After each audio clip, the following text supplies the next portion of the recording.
சுங்குவார்சத்திரம் அருகே ஆன்லைன் சூதாட்டத்தில் பணத்தை இழந்த வாலிபர் தூக்கிட்டு தற்கொலை செய்து கொண்ட சம்பவம் சோகத்தை ஏற்படுத்தியுள்ளது. காஞ்சிபுரம் மாவட்டம் சுங்குவார்சத்திரம் காவல் நிலைய எல்லைக்குட்பட்ட மதுரமங்கலம் பகுதியில் ராஜசேகர் என்பவர் தனது மனைவி மற்றும் பிள்ளைகளுடன் வசித்து வந்துள்ளார். ஆட்டோ ஓட்டுநரான இவர் சுமார் 20 லட்சம் ரூபாய் பணத்தை வைத்து ஆன்லைன் சூதாட்டம் விளையாடி பணத்தை இழந்துள்ளார். இதனைத் தொடர்ந்து பணம் கொடுத்தவர்கள் ராஜசேகரை பணம் கேட்டு தொல்லை கொடுத்ததை தொடர்ந்து ராஜசேகர் தன்னுடைய வீட்டில் தூக்கிட்டு தற்கொலை செய்து கொண்டார். தகவலின் அடிப்படையில் அங்கு சென்ற சுங்குவார்சத்திரம் காவல்துறையினர் ராஜசேகரனின் சடலத்தை மீட்டு விசாரணை நடத்தி வருகின்றனர். இச்சம்பவம் மதுரமங்கலம் பகுதியில் சோகத்தை ஏற்படுத்தியுள்ளது.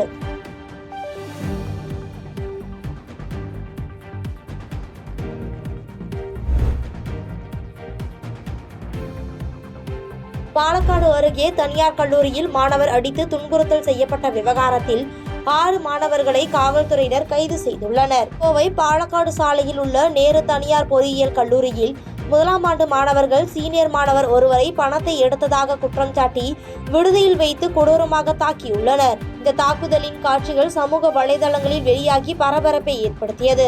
இந்நிலையில் கல்லூரி நிர்வாகம் தாக்குதலில் ஈடுபட்ட 13 மாணவர்களையும் இடைநீக்கம் செய்து காவல் நிலையத்தில் புகார் அளித்திருந்தது.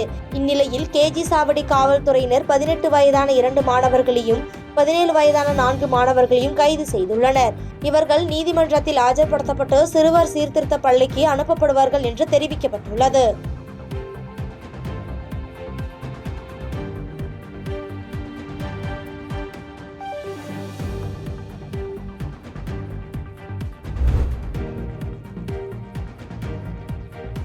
செங்கோட்டையில் வரி வசூல் செய்ய கடப்பாரை மற்றும் மண்வெட்டியுடன் சென்ற நகராட்சி ஊழியர்கள் குறித்தான சிசிடிவி காட்சிகள் வெளியாகி அதிர்ச்சியை ஏற்படுத்தியுள்ளது.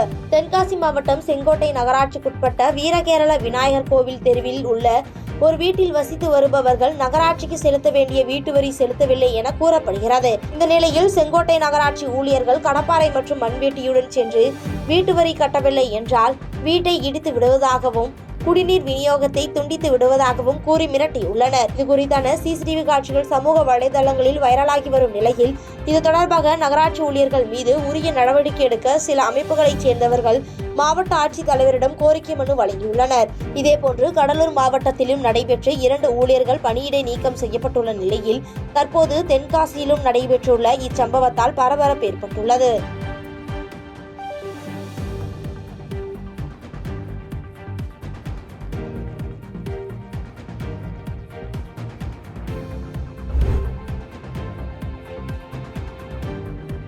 பழையகாயல் அருகே வெள்ளப்பெருக்கில் சேதமடைந்த சாலையை சீரமைக்க வேண்டும் என நாம் தமிழர் கட்சி சார்பில் மாவட்ட ஆட்சியரிடம் கோரிக்கை விடுக்கப்பட்டுள்ளது. தூத்துக்குடி மாவட்டம் பழையகாயல் அருகே கடந்த 2023ஆம் ஆண்டு ஏற்பட்ட வெள்ளப்பெருக்கில் சேதமடைந்த சாலையை சீரமைக்க வேண்டும் என நாம் தமிழர் கட்சி சார்பில் மாவட்ட ஆட்சியரிடம் கோரிக்கை மனு அளிக்கப்பட்டுள்ளது. மேலும் இப்பகுதியில் இருந்து பள்ளி கல்லூரிகளுக்கு செல்லும் மாணவ மாணவிகளின் பயணம் செய்யும் வாகனங்கள் ஆபத்தான முறையில் கடக்கும் நிலை உள்ளிட்ட பல்வேறு இன்னல்களுக்கு ஆளாவதாகவும் இது சம்பந்தமாக பலமுறை அதிகாரிகளிடம் மனு அளித்தும் நடவடிக்கை எடுக்கவில்லை எனவும் இதுகுறித்து நடவடிக்கை எடுக்கவில்லை என்றால் போராட்டம் பழையகாயலில் நடைபெறும் என நாம் தமிழர் கட்சியின் மாநில ஒருங்கிணைப்பாளர் அனலட்சுமி செய்தியாளர்களிடம் தெரிவித்துள்ளார். இருக்கக்கூடிய கனிமொழி அக்காவா இருக்கட்டும், அந்த திருவைகுண்ட தொகுதியில் உள்ள எம்எல்ஏ ஊர்வசி அமிர்தராஜா இருக்கட்டும், ஃபுல்லா முன்னேறும் தூத்துக்குடின்னு சொல்லி ஒவ்வொரு பிளஸ்ஸா வச்சிருக்கீங்க. எதுல முன்னேறுதுங்கிற ஒரு கேள்வி இருக்கு. இந்த தூத்துக்குடி மாவட்டத்தை பொறுத்த வரைக்கும் கொலை, கொள்ளை, கற்பழிப்பு, ஆள் கடத்தல், நில அபகரிப்பு, சாராய ஆலை பெருக்கெடுத்து ஓடுது. இதுல மட்டும்தான் முன்னேற தூத்துக்குடியா இருக்கு. போதைப் பொருட்கள் 6ஆம் வகுப்பு படிக்கக்கூடிய பள்ளி மாணவன் பையில போதைப் பொருள் கண்டெடுக்காங்க. அப்ப எந்த அளவுக்கு சட்டம் ஒழுங்கெல்லாம் கேடுகட்டு இருக்கு. இதுலதான் முன்னேற தூத்துக்குடியா இருக்கு. நீங்க முன்னேறும் தூத்துக்குடி அப்படின்னு சொல்லி நெஞ்ச நிமிர்த்தி நீங்க பிளஸ்ல போடுறீங்க அப்படின்னா எதுல முன்னேறி இருக்குன்னா மக்களுக்கு தேவையான அடிப்படை வசதிகளான நீரா இருக்கட்டும், சாலையா இருக்கட்டும், மின்சாரமா இருக்கட்டும், அவங்களுக்கான வேலை வாய்ப்புகளா இருக்கட்டும், பொருளாதாரத்துல எப்படி மேன்மைப்படணும், தற்சார்பு பொருளாதாரத்தை எப்படி மேன்மைப்படுத்தணும், இதுல நீங்க முன்னேறிட்டு அதுக்கப்புறம் நீங்க முன்னேறும் தூத்துக்குடின்னு தயவு செஞ்சு பிளஸ்க்கு வைங்க.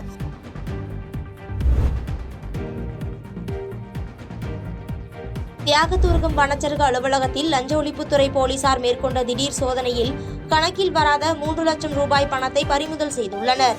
கள்ளக்குறிச்சி மாவட்டம் தியாகதுருகம் அருகே பாவந்தூர் கிராமத்தில் அமைந்துள்ள வனச்சரக அலுவலகத்தில் வனத்துறை பணியாளராக செந்தில்குமார் என்பவர் பணியாற்றி வருகிறார். இவர் குத்தகைதாரர்களிடம் லஞ்சம் கேட்பதாக கள்ளக்குறிச்சி மாவட்ட லஞ்ச ஒழிப்புத்துறை துணை காவல் கண்காணிப்பாளருக்கு கிடைத்த ரகசிய தகவலின் அடிப்படையில் லஞ்ச ஒழிப்பு போலீசார் வனச்சரக அலுவலகத்தில் திடீர் சோதனை மேற்கொண்டனர்.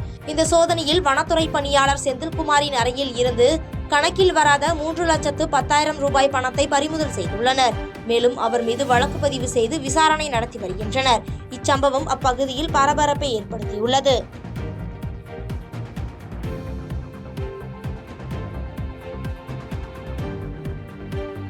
பாதகம் செய்பவரை கண்டால் நாம் பயம் கொள்ளலாகாது பாப்பா. மோதி மிதித்துவிடு பாப்பா, அவர் முகத்தில் உமிழ்ந்து விடு பாப்பா. அண்மை செய்திகளை உடனுக்குடன் தெரிந்து கொள்ள இணைந்திருங்கள் எம் நாடு தொலைக்காட்சியுடன்.